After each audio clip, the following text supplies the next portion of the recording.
Today, I'm taking on the challenge of painting like the legendary Bob Ross. Let's see if I can create a masterpiece or just a happy little accident. The idea of emulating Bob Ross's iconic painting style has always fascinated me. He's an artist who has inspired countless people to pick up a brush and explore their creative side. His calm and soothing demeanor, paired with his signature wet-on-wet technique, has made oil painting look effortless and accessible to artists of all skill levels. You'd think that with all the tutorial videos and painting classes out there, replicating Bob Ross's style would be a breeze. But the truth is, it's harder than it seems. There's a reason why Bob Ross was a master of his craft. He spent decades honing his skills and developing his unique approach to painting. And let's be honest, his paintings are more than just happy little trees and clouds. It's the subtlety of color, the fluidity of brushstrokes, and the way he brings a scene to life with seemingly minimal effort. I've seen many artists try to replicate his style, only to end up with a painting that looks more like a mess than a masterpiece. It's easy to get discouraged when our creations don't turn out as expected, especially when we're comparing ourselves to a legend like Bob Ross. But I think that's what makes this challenge so exciting: the uncertainty, the risk of failure, and the potential for growth. Despite the intimidation factor, I'm excited to dive in and see what I can come up with. I mean, who wouldn't want to channel their inner Bob Ross and create something beautiful and relaxing? Wet-on-wet oil painting is a technique that Bob Ross popularized, and it's essential to understanding his style. Essentially, you're adding layers of paint to your canvas without waiting for the previous layer to dry. This creates a smooth, blended look that's perfect for capturing soft, feathery textures like clouds and trees. To get started, I'm going to grab a large, flat brush and some titanium white paint. I'll begin by creating a soft, gradient-like background, using gentle sweeping motions to blend the paint.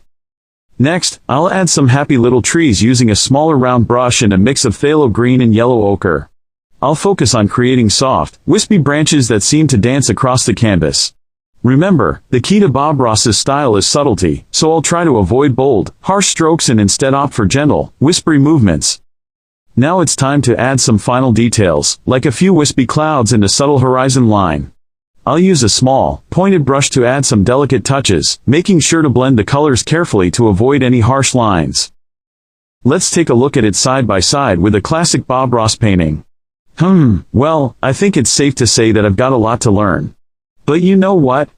I had an absolute blast creating this, and that's what matters most. The experience of trying to paint like Bob Ross has been incredibly rewarding, even if my painting doesn't exactly look like one of his masterpieces. It's a great reminder that art is all about experimentation, creativity, and most importantly, fun. Whether you're a seasoned artist or a total newbie, I highly encourage you to try your hand at painting like Bob Ross, happy little accidents and all. So, have you ever tried painting like Bob Ross? Share your own experiences and tips in the comments below. And if you're new here, consider subscribing for more painting tutorials and creative experiment. Create a beautiful painting tribute to the legend himself. Today, I want to pay homage to the one and only Bob Ross, a master of happy little trees, clouds, and of course, painting. His unique style and calming influence have inspired countless artists around the world, and I'm no exception. Watching his show is like therapy for me, and I'm sure for many of you as well. So, in this video, I'll be attempting to capture the essence of his style and create a beautiful painting tribute to the king of relaxation. Trying to capture the essence of Bob Ross's painting style is a daunting task. I mean, who can replicate that signature soft-spoken voice, the way he gently coaxes those happy little trees onto the canvas? It's intimidating, to say the least. But I'm up for the challenge, and I'm excited to see how close I can get to his style. The pressure is on, as I know many of you are huge Bob Ross fans, and I want to do him justice. Bob Ross was more than just an artist. He was a teacher, a mentor, and an inspiration to many. His show was never just about painting. It was about taking you on a journey, calming your nerves, and making you feel like you're right there with him in the studio. He had a way of simplifying complex techniques and making them accessible to everyone. And that's what I love about his style. It's not just about the art, it's about the experience. As I embark on this creative journey, I'm reminded of the importance of patience, relaxation, and trust in the process. Bob Ross was all about embracing happy little accidents and working with what you've got. And that's exactly what I'll be doing today. I'll be embracing the unknown, taking risks, and seeing where this painting takes me. Moving on to the techniques, Bob Ross was famous for his wet-on-wet oil painting method. This involves applying layers of paint to the canvas without waiting for the previous layer to dry. It requires a lot of trust in the process and a willingness to take risks. Today, I'll be using a variation of this technique to create soft, blended brush strokes and subtle color transitions. I'll also be incorporating some of his signature moves, like the happy little tree swoop and the cloud whisper stroke. One of the things I love about Bob Ross's paintings is the way he can create depth and dimension using simple strokes and colors. He was a master of suggesting rather than depicting, and that's what makes his paintings so captivating. Today, I'll be focusing on building up layers of color and texture to create a sense of depth and atmosphere in my painting. As I start painting, I'm reminded of the importance of taking your time and letting the process unfold naturally. Bob Ross was never in a hurry, and that's what made his show so calming and soothing to watch.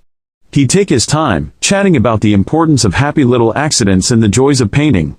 And that's exactly what I'll be doing today, taking my time, relaxing, and letting the painting come to life. The most engaging part of the painting process is always the transformation. It's like magic. One minute you're staring at a blank canvas, and the next, you're gazing at a beautiful, vibrant landscape. Today, I'll be taking you on a journey as I transform this blank canvas into a stunning tribute to Bob Ross. You won't want to miss this part, it's where the magic happens. As I reflect on what I've learned throughout this painting process, I'm reminded of the importance of patience, trust, and relaxation. Bob Ross's style is all about embracing the unknown and working with what you've got. It's about taking risks, trying new things, and seeing where the painting takes you.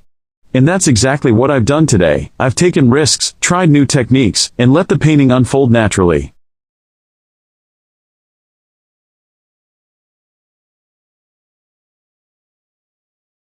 I've always been fascinated by the calm and soothing world of Bob Ross, where happy little trees and clouds come together to create mesmerizing landscapes. As an art enthusiast, I've always wondered what it would take to replicate one of his iconic paintings, and today I'm going to find out. I'll be attempting to copy a famous Bob Ross painting, and I want to take you guys along for the ride. Let's be real, Bob Ross is a master of his craft, and I'm just an amateur with a passion for art. I'm not exactly sure what I'm getting myself into, but I'm excited to find out. One of the biggest challenges I'm anticipating is Bob Ross's unique technique of wet-on-wet painting, where he adds layers of paint to the canvas without waiting for the previous layer to dry. I've tried this before, and let's just say it didn't end well. I'm also worried about my lack of patience and tendency to overthink my brushstrokes, which could result in a painting that looks more like a kindergartner's art project than a Bob Ross masterpiece. As I prepare for this challenge, I have to admit that I'm feeling a bit intimidated. Bob Ross's paintings are so iconic and recognizable, and I'm not sure if I can live up to that standard.